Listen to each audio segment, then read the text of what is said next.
Let's turn our attention now back to Budget 2020. With me is Ben Oquist and David Gazzard. Gentlemen, great to see you both. A lot of spending, a lot of borrowing, but is it enough to drive this recovery? Yeah, well, it was a huge budget, unprecedented levels of spending. Whether it will be enough, I guess we'll wait to see. The government does have the opportunity, should it require it, in MYEFO, which will come out in December, or it could go back again for another hit in May. You would like to think it would be enough. I mean, this was a massive boost to business and consumer confidence, and particularly with stimulus for business to employ people, get things going. You may have to amend or tweak. Whether or not there needs to be wholesale changes, you'd like to think no, but they do have the capacity to do that should they want to. And we hope that the GDP forecasts are accurate, also that the unemployment rate won't get up to that double-digit figure, and 8% is where it's going to peak, still way too high. But do you think the forecasts stack up? I think they're ambitious. I think they're on the optimistic side. I think they suggest that the government thinks that productivity growth is going to be low if we're going to have unemployment at those levels off those growth rates. I think a lot of fiscal support is coming out in the out years of the forward estimates, and that's relying upon hope that business will invest and will do their part. But the reality is there's no amount of business incentives you can give if the demand isn't there. And so I think, if anything, it's shy on the aggregate demand side, particularly in those out years.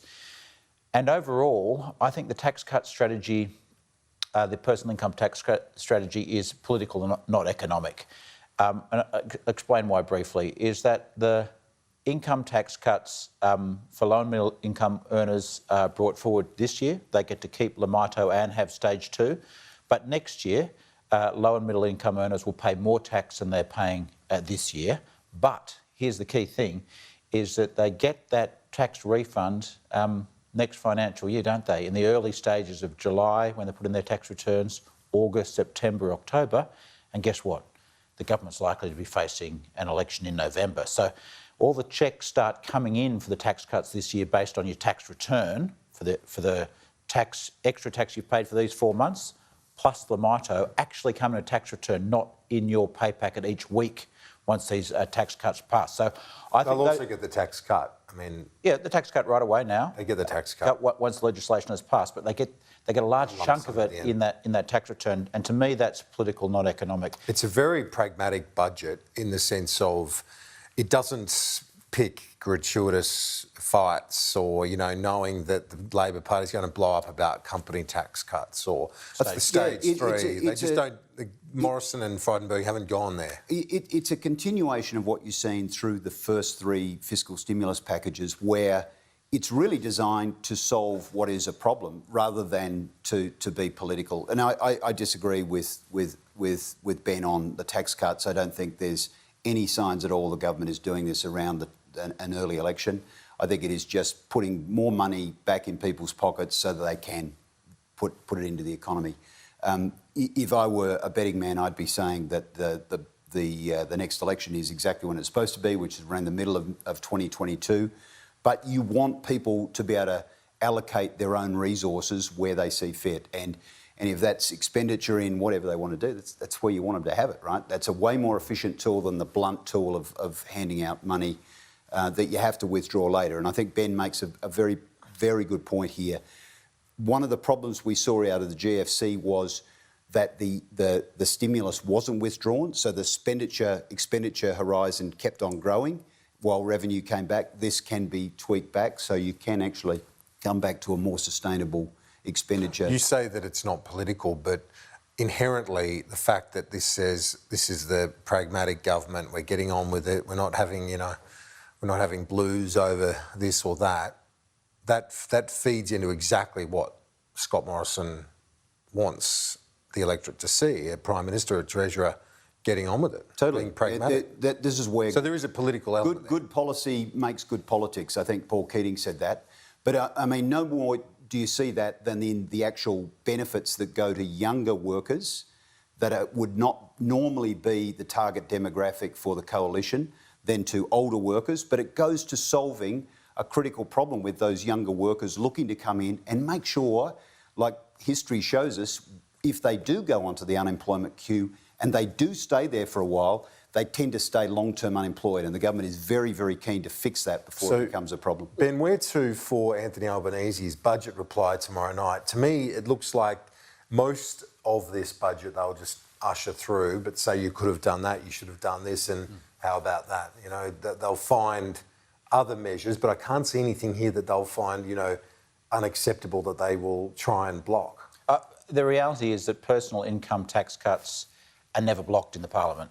The last lot weren't blocked. I've never seen any blocked in the history in the history of this place. So, personal income tax cuts are not going to be blocked, but that doesn't mean we don't need a debate about perpetually cutting personal income taxes. Those stages, I'll tell you what Albanese I think is going to do that's important in a second.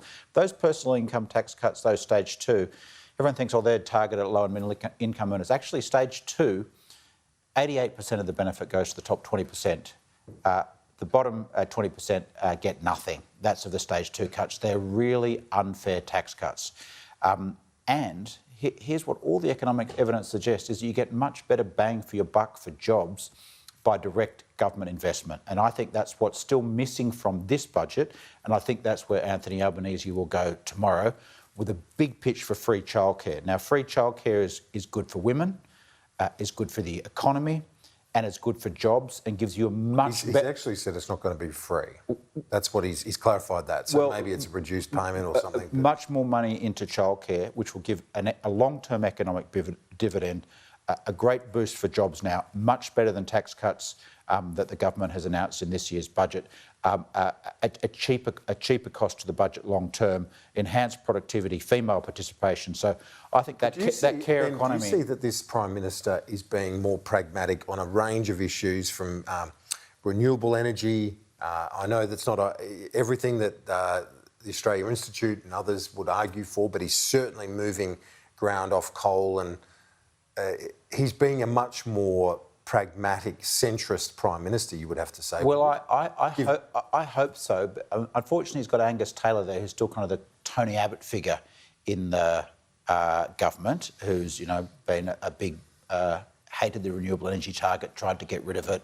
I think it's too early to judge whether there's a substantial move away. The reality is they've announced new money for coal in this budget to prop up a coal-fired power station in New South Wales, and big support for the gas industry. So we'll see. David Gazzard, final comments to you, 20 seconds left, how to wrap up? I think, you know, the problem for the Leader of the Opposition is that he's sort of got mixed messages here, and this is what he has to deliver on. He's sort of criticising the government for not spending more on JobKeeper and JobSeeker, and then he criticises them for blowing out the deficit. So you can't have it both ways. If you don't want debt, you don't spend.